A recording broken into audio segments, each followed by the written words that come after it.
সুরবালার সঙ্গে একত্রে পাঠশালায় গিয়াছি এবং বউ বউ খেলিয়াছি। তাহাদের বাড়িতে গেলে সুরবালার মা আমাকে বড় যত্ন করিতেন এবং আমাদের দুইজনকে একত্র করিয়া আপনা আপনি বলা বলি করিতেন। আহা, দুটিতে বেশ মানায়। ছোট ছিলাম, কিন্তু কথাটার অর্থ একরকম বুঝিতে পারিতাম। সুরবালার প্রতি যে সর্বসাধারণের অপেক্ষা আমার কিছু বিশেষ দাবি ছিল, সে ধারণা আমার মনে বদ্ধমূল হইয়া গিয়াছিল। সেই অধিকার মদে মত্ত হইয়া তাহার প্রতি যে আমি শাসন এবং উপদ্রব না করিতাম তাহা নয়। সেও সহিষ্ণুভাবে আমার সকল রকম ফরমাস খাটিত এবং শাস্তি বহন করিত। পাড়ায় তাহার রূপের প্রশংসা ছিল, কিন্তু বর্বর বালকের চোখে সে সৌন্দর্যের কোনো গৌরব ছিল না। আমি কেবল জানিতাম সুরবালা আমার ওই প্রবুদ্ধ স্বীকার করিবার জন্য পিতৃগৃহে জন্মগ্রহণ করিয়াছে। এই জন্য সে আমার বিশেষ রূপ অবহেলার পাত্র। আমার পিতা চৌধুরী জমিদারের নায়েব ছিলেন। তাহার ইচ্ছা ছিল আমার হাতটা পাকিলেই আমাকে জমিদারি সেরেস্তার কাজ শিখাইয়া একটা কোথাও গোমস্তাগিরিতে প্রবৃত্ত করাইয়া দিবেন, কিন্তু আমি মনে মনে তাহাতে নারাজ ছিলাম। আমাদের পাড়ার নীলরতন যেমন কলিকাতায় পালাইয়া লেখাপড়া শিখিয়া কালেক্টর সাহেবের নাজির হইয়াছে, আমারও জীবনের লক্ষ্য সেইরূপ অত্যুচ্চ ছিল। কালেক্টরের নাজির না হইতে পারি তো জজ আদালতের হেড ক্লার্ক হইব, ইহা আমি মনে মনে নিশ্চয় স্থির করিয়া রাখিয়াছিলাম। সর্বদাই দেখিতাম আমার বাপ উক্ত আদালতজীবীদিগকে অত্যন্ত সম্মান করিতেন। নানা উপলক্ষে মাছ তরকারিটা টাকাটা সিকেটা লইয়া যে তাহাদের পূজার্চনা করিতে হইত, তাহাও শিশুকাল হইতে আমার জানা ছিল। এই জন্য আদালতের ছোট কর্মচারী এমনকি পেয়াদাগুলোকে পর্যন্ত হৃদয়ের মধ্যে খুব একটা সম্ভ্রমের আসন দিয়াছিলাম। ইহারা আমাদের বাংলাদেশের পূজ্য দেবতা ৩৩ কোটি ছোট ছোট নূতন সংস্করণ। বৈশ্বিক সিদ্ধিলাভ সম্বন্ধে স্বয়ং সিদ্ধিদাতা গণেশ অপেক্ষা ইহাদের প্রতি লোকের আন্তরিক নির্ভর ঢের বেশি। সুতরাং পূর্বে গণেশের যাহা কিছু পাওনা ছিল, আজকাল ইহারাই তাহা সমস্ত পাইয়া থাকেন। আমিও নীলরতনের দৃষ্টান্তে উৎসাহিত হইয়া একসময় বিশেষ সুবিধা যোগে কলকাতায় পালাইয়া গেলাম। প্রথমে গ্রামের একটি আলাপি লোকের বাসায় ছিলাম, তারপর বাপের কাছ হইতেও কিছু কিছু অধ্যয়নের সাহায্য পাইতে লাগিলাম। লেখাপড়া যথানিয়মে চলিতে লাগিল। ইহার উপরে আবার সভা সমিতিতেও যোগ দিতাম। দেশের জন্য হঠাৎ প্রাণ বিসর্জন করা যে আশু আবশ্যক, এ সম্বন্ধে আমার সন্দেহ ছিল না, কিন্তু কি করিয়া উক্ত দুঃসাধ্য কাজ করা যাইতে পারে আমি জানিতাম না, এবং কেহ দৃষ্টান্তও দেখাইত না। কিন্তু তাহা বলিয়া উৎসাহের কোনো ত্রুটি ছিল না। আমরা পাড়াগাঁয়ের ছেলে কলকাতার ইচিরে পাকা ছেলের মতো সকল জিনিসকেই পরিহাস করিতে শিখে নাই। সুতরাং আমাদের নিষ্ঠা অত্যন্ত দৃঢ় ছিল। আমাদের সভার কর্তৃপক্ষীয়রা বক্তৃতা দিতেন, আর আমরা চাঁদার খাতা লইয়া না খাইয়া দুপুর রৌদ্রে টো টো করিয়া বাড়ি বাড়ি ভিক্ষা করিয়া বেড়াইতাম। রাস্তার ধারে দাঁড়াইয়া বিজ্ঞাপন বিলি করিতাম। সভাস্থলে গিয়া বেঞ্চি চৌকি সাজাইতাম। দলপতির নামে কেহ একটা কথা বলিলে কোমর বাঁধিয়া মারামারি করিতে উদ্যত হইতাম। শহরের ছেলেরা এইসব লক্ষণ দেখে আমাদিগকে বাঙাল বলিত। নাজির সেরেস্তাদার হইতে আসিয়াছিলাম, কিন্তু মার্সিনি গারিবাল্ডি হইবার আয়োজন করিতে লাগিলাম। এমন সময়ে আমার পিতা এবং সুরবালার পিতা একমত হইয়া সুরবালার সহিত আমার বিবাহের জন্য উদ্যোগী হইলেন। আমি 15 বৎসর বয়সের সময় কলকাতায় পালাইয়া আসি। তখন সুরবালার বয়স 8, এখন আমি 18। পিতার মতে আমার বিবাহের বয়স ক্রমে উত্তীর্ণ হইয়া যাইতেছে, কিন্তু এইদিকে আমি মনে মনে প্রতিজ্ঞা করিয়াছি আজীবন বিবাহ না করিয়া স্বদেশের জন্য মরিব। বাপকে বলিলাম বিদ্যাভ্যাস পূর্ণ সমাধান না করিয়া বিবাহ করিব না। 2-4 মাসের মধ্যে খবর পাইলাম উকিল রামলোচন বাবুর সহিত সুরবালার বিবাহ হইয়া গিয়াছে। পতিত ভারতের চাঁদা আদায় কার্যে ব্যস্ত ছিলাম। এই সংবাদ অত্যন্ত তুচ্ছ বোধ হইল। এন্ট্রেন্স পাশ করিয়াছি, ফার্স্ট আর্টস দিব। এমন সময় পিতার মৃত্যু হইল। সংসারে কেবল আমি একা নই, মাতা এবং দুটি ভাগিনী আছে। সুতরাং কলেজ ছাড়িয়া কাজের সন্ধানে ফিরিতে হইল। বহু চেষ্টায় নোয়াখালী বিভাগের একটি ছোট শহরে এন্ট্রেন্স স্কুলের সেকেন্ড মাস্টারি পদ প্রাপ্ত হইলাম। মনে করিলাম আমার উপযুক্ত কাজ পাইয়াছি। উপদেশ এবং উৎসাহ দিয়া একটি ছাত্রকে ভাবি ভারতের একটি সেনাপতি করিয়া তুলিব। কাজ আরম্ভ করিয়া দিলাম। দেখিলাম ভাবি ভারতবর্ষ অপেক্ষা আসন্ন এক্সামিনের তারা ঢের বেশি। ছাত্রদিগকে গ্রামার অ্যালজেব্রার বহির্ভূত কোনো কথা বলিলে হেডমাস্টার রাগ করে। মাস দুয়েকের মধ্যে আমারও উৎসাহ নিস্তেজ হইয়া আসিল। আমাদের মতো প্রতিভাহীন লোক ঘরে বসিয়া নানান রূপ কল্পনা করে, অবশেষে কার্যক্ষেত্রে নামিয়া ঘাড়ে লাঙল বহিয়া পশ্চাৎ হইতে লেজ মলা খাইয়া নত শিরে সহিষ্ণুভাবে প্রাত্যহিক মাটি ভাঙার কাজ করিয়া সন্ধ্যাবেলায় এক পেট ভাবনা খাইতে পাইলেই সন্তুষ্ট থাকে। লম্ফে ঝম্ফে আর উৎসাহ থাকে না। অগ্নিদাহের আশঙ্কায় একজন করিয়া মাস্টার স্কুলের ঘরেতেই বাস করিত। আমি একা মানুষ, আমার উপরেই সে ভার পড়িয়াছিল। স্কুলের বড় আটচালা সংলগ্ন একটি চালায় আমি বাস করিতাম। স্কুল ঘরটির লোকালয় হইতে কিছু দূরে একটি বড় পুষ্করিণীর ধারে। চারিদিকে সুপারি, নারিকেল এবং মাদারের গাছ, এবং স্কুল গৃহের প্রায় গায়ে দুটা প্রকাণ্ড বৃদ্ধ নিম গাছ গায়ে গায়ে সংলগ্ন হইয়া ছায়াদান করিতেছে। একটা কথা এতদিন উল্লেখ করি নাই এবং এতদিন উল্লেখযোগ্য বলিয়া মনে হয় নাই। এখনকার সরকারি উকিল রামলোচন রায়ের বাসা আমাদের স্কুল ঘরের অনতি দূরে, এবং তাহার সঙ্গে তাহার স্ত্রী আমার বাল্যসখী সুরবালা ছিল, তাহা আমার জানা ছিল। রামলোচন বাবুর সঙ্গে আমার আলাপ হইল। সুরবালার সহিত বাল্যকালে আমার জানাশোনা ছিল, তাহা রামলোচন বাবু জানিতেন কি না জানি না। আমিও নূতন পরিচয়ে সে সম্বন্ধে কোনো কথা বলার সঙ্গত বোধ করিলাম না, এবং সুরবালা যে কোনো কালে আমার জীবনের সঙ্গে কোনো রূপে জড়িত ছিল সে কথাও আমার ভালো করিয়া মনে উদয় হইল না। একদিন ছুটির দিনে রামলোচন বাবুর বাসায় তাহার সহিত সাক্ষাৎ করিতে গিয়াছি। মনে নাই কি বিষয়ে আলোচনা হইতেছিল, বোধ করি বর্তমান ভারতবর্ষের দুরবস্থা সম্বন্ধে। তিনি যে সেজন্য বিশেষ চিন্তিত এবং ম্রিয়মাণ ছিলেন তাহা নহে, কিন্তু বিষয়টা এমন যে তামাক টানিতে টানিতে এ সম্বন্ধে ঘণ্টাখানেক দেড়েক অনর্গল শখের দুঃখ করা যাইতে পারে। এমন সময়ে পাশের ঘরে অত্যন্ত মৃদু একটু চুরির টুংটাং, কাপড়ের একটুখানি খসখস এবং পায়েরও একটুখানি শব্দ শুনিতে পাইলাম। বেশ বুঝিতে পারিলাম জানালার ফাঁক দিয়া কোনো কৌতূহলপূর্ণ নেত্র আমাকে নিরীক্ষণ করিতেছে। তৎক্ষণাৎ দুখানি চোখ আমার মনে পড়িয়া গেল বিশ্বাস, সরলতা এবং শৈশব প্রীতিতে ঢল ঢল দুখানি বড় বড় চোখ, কালো কালো তারা, ঘনকৃষ্ণ পল্লব, স্থির স্নিগ্ধ দৃষ্টি। সহসা হৃৎপিণ্ডকে কে যেন একটা কঠিন মুষ্টির দ্বারা চাপিয়ে ধরিল এবং বেদনায় ভিতরটা টনটন করিয়া উঠিল।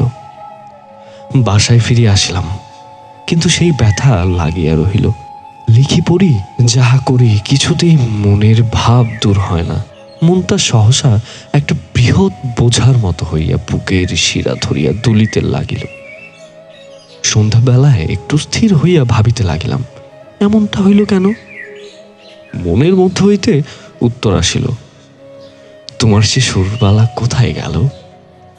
আমি প্রত্যুত্তরে বলিলাম, আমি তো তাহাকে ইচ্ছা করিয়া ছাড়িয়া দিয়াছি, সে কি চিরকাল আমার জন্য বসিয়া থাকিবে?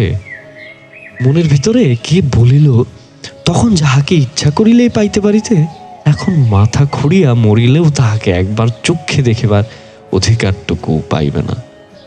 সেই শৈশবের সুরবালা তোমার যত কাছেই থাকুক, তাহার চুরির শব্দ শুনিতে পাও, তাহার মাথা ঘষার গন্ধ অনুভব করো, কিন্তু মাঝখানে বারবার একখানি করিয়া দেয়াল থাকিবে। আমি বুঝিলাম, তা থাক না, সুরবালা আমার কে? উত্তর শুনিলাম, সুরবালা আজ তোমার কেহই নয়, কিন্তু সুরবালা তোমার কি না হইতে পারিত? এ কথা সত্য, সুরবালা আমার কি না হইতে পারিত? আমার সবচেয়ে অন্তরঙ্গ, আমার সবচেয়ে নিকটবর্তী, আমার জীবনের সমস্ত সুখ দুঃখ ভাগিনী হইতে পারিত। সে আজ এত দূর, এত পর, আজ তাহাকে দেখা নিষেধ, তাহার সঙ্গে কথা কওয়া দোষ, তাহার বিষয়ে চিন্তা করা পাপ। আর একটা রামলোচন কোথাও কিছু নাই, হঠাৎ আসিয়া উপস্থিত, কেবল গোটা দুয়েক মুখস্থ মন্ত্র পড়িয়া সুরবালাকে পৃথিবীর আর সকলের নিকট হইতে এক মুহূর্ত ছোঁ মারিয়া লইয়া গেল। আমি মানব সমাজে নতুন নীতি প্রচার করিতে বসি নাই, সমাজ ভাঙিতে আসি নাই, বন্ধন ছিঁড়িতে চাই না। আমার মনের প্রকৃত ভাবটা ব্যক্ত করিতেছি মাত্র। আমার মনে যে সকল ভাব উদয় হয়, তাহার কি সবই বিবেচনা সঙ্গত? রামলোচনের গৃহ ভিত্তির আড়ালে যে সুরবালা বিরাজ করিতেছিল, সে যে রামলোচনের অপেক্ষাও বেশি করিয়া আমার, এ কথা আমি কিছুতেই মন হইতে তাড়াইতে পারিতেছিলাম না। এরূপ চিন্তা নিতান্ত অসঙ্গত এবং অন্যায়, তাহা স্বীকার করি, কিন্তু অস্বাভাবিক নহে। এখন হইতে আর কোনো কাজে মন সংযোগ করিতে পারি না। দুপুরবেলার ক্লাসে যখন ছাত্ররা গুনগুন করিতে থাকিত, বাহিরে সমস্ত ঝা ঝা করিত, ঈষৎ উত্তপ্ত বাতাসে নিম গাছের পুষ্পমঞ্জরির সুগন্ধ বহন করিয়া আনিত, তখন ইচ্ছা করিত, কি ইচ্ছা করিত জানি না, এই পর্যন্ত বলিতে পারি, ভারতবর্ষের এই সমস্ত ভাবে আশাস্পদ দিয়ে ব্যাকরণের ভ্রম সংশোধন করিয়া জীবনযাপন করিতে ইচ্ছা করিত না।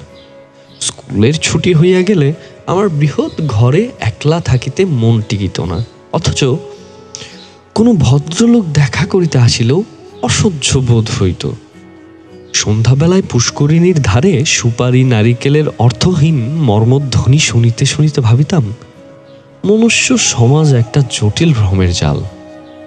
ঠিক সময়ে ঠিক কাজ করিতে কাহারও মনে পড়ে না, তাহার পরে ব্যাঠিক সময়ে ব্যাঠিক বাসনা লইয়া অস্থির হইয়া মরে। তোমার মতো লোক সুরবালার স্বামীটি হইয়া বুড়া বয়স পর্যন্ত বেশ সুখে থাকিতে পারিত। তুমি কি না হইতে গেলে গাড়ি বাল্ডি, এবং হইলে শেষে একটি পাড়াগে স্কুলের সেকেন্ড মাস্টার। আর রামলোচন রায় উকিল, তাহার বিশেষ করিয়া সুরবালারই স্বামী হইবার কোনো জরুরি আবশ্যক ছিল না। বিবাহের পূর্ব মুহূর্ত পর্যন্ত তাহার পক্ষে সুরবালাও যেমন, ভাবশঙ্করীও তেমন। সেই কিনা কিছুমাত্র না ভাবিয়া চিন্তা বিবাহ করিয়া সরকারি উকিল হইয়া দিব্য 5 টাকার রোজগার করিতেছে। যেদিন দুঃখে ধোয়ার গন্ধ হয়, সেদিন সুরবালাকে তিরস্কার করে, যেদিন মন প্রসন্ন থাকে, সেদিন সুরবালার জন্য গহনা গড়াইতে দেয়। বেশ মোটা সোটা, চাপকান পরা, কোনো অসন্তোষ নাই। পুষ্করিণীর ধারে বসিয়া আকাশের তারার দিকে চাহিয়া কোনোদিন হা হতাশ করিয়া সন্ধ্যা যাপন করে না। রামলোচন একটা বড় মোকদ্দমায় কিছুকালের জন্য অন্যত্র গিয়াছে। আমার স্কুল ঘরে আমি যেমন একলা ছিলাম, সেদিন সুরবালারও ঘরে সুরবালা বোধ করি সেইরূপ একা ছিল। মনে আছে, সেদিন সোমবার সকাল হইতেই আকাশে মেঘাচ্ছন্ন হইয়া আছে। বেলা 10টা হইতে টিপ টিপ করিয়া বৃষ্টি পড়িতে আরম্ভ করিল। আকাশের ভাবগতিক দেখিয়া হেডমাস্টার সকাল সকাল ছুটি দিলেন। খণ্ড খণ্ড কালো মেঘ যেন একটা কি মহা আয়োজনে সমস্ত দিন আকাশময় আনাগোনা করিয়া বেড়াইতে লাগিল। তার পরদিন বিকালের দিকে মুষলধারে বৃষ্টি এবং সঙ্গে সঙ্গে ঝড় আরম্ভ হইল। যত রাত্রি হইতে লাগিল, বৃষ্টি এবং ঝড়ের বেগ বাড়িতে চলিল। প্রথমে পূর্ব দিক হইতে বাতাস বইতেছিল, ক্রমে উত্তর এবং উত্তর পূর্ব দিয়া বহিতে লাগিল। এ রাত্রে ঘুমাইবার চেষ্টা করা বৃথা। মনে পড়িল, এই দুর্যোগে সুরবালা ঘরে একলা আছে। আমাদের স্কুল ঘর তাহাদের ঘরের অপেক্ষা অনেক মজবুত। কতবার মনে করিলাম, তাহাকে স্কুল ঘরে ডাকিয়া আনিয়া আমি পুষ্করিণীর পাড়ের উপর রাত্রি যাপন করিব, কিন্তু কিছুতেই মন স্থির করিয়া উঠিতে পারিলাম না। রাত্রি যখন 1টা-1:30 হইবে, হঠাৎ বানের ডাক শোনা গেল, সমুদ্র ছুটিয়া আসিতেছে। ঘর ছাড়িয়া বাহির হইলাম, সুরবালার বাড়ির দিকে চলিলাম।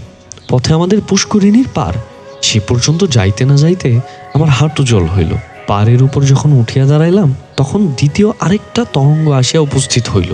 আমাদের পুকুরের পাড়ের একটা অংশ প্রায় 10-11 হাত উচ্চ হইবে। পাড়ের উপরে আমিও যখন উঠিলাম, বিপরীত দিক হইতে আরও একটি লুকু উঠিল। লোকটি কে তাহা আমার সমস্ত অন্তরাত্মা আমার মাথা হইতে পা পর্যন্ত বুঝিতে পারিল, এবং সেও আমাকে জানিতে পারিল, তাহাতে আমার সন্দেহ নাই। আর সমস্ত জলমগ্ন হইয়া গেছে। কেবল হাত পা 6 দ্বীপের উপর আমরা দুটি প্রাণী আসিয়া দাঁড়াইলাম। তখন প্রলয়কাল, তখন আকাশে তারার আলো ছিল না, এবং পৃথিবীর সমস্ত প্রদীপ নিভিয়া গেছে। তখন একটা কথা বলিলেও ক্ষতি ছিল না, কিন্তু একটা কথাও বলা গেল না। কেহ কাহাকেও একটু কুশল প্রশ্নও করিল না। কেবল দুইজনে অন্ধকারের দিকে চাহিয়া রহিলাম। পদতলে গাঢ় কৃষ্ণবর্ণ উন্মত্ত মৃত্যুস্রোত গর্জন করিয়া ছুটিয়া চলিল। আজ সমস্ত বিশ্ব সংসার ছাড়িয়া সুরবালা আমার কাছে আসিয়া দাঁড়াইয়াছে। আজ আমি ছাড়া সুরবালার আর কেহ নাই। কবেকার সেই শৈশবে সুরবালা কোন এক জন্মান্তর, কোন এক পুরাতন রহস্য অন্ধকার হইতে ভাসিয়া এই সূর্য চন্দ্রালোকিত লোক পরিপূর্ণ পৃথিবীর উপরে আমার ওই পার্শ্বে আসিয়া সংলগ্ন হইয়াছিল।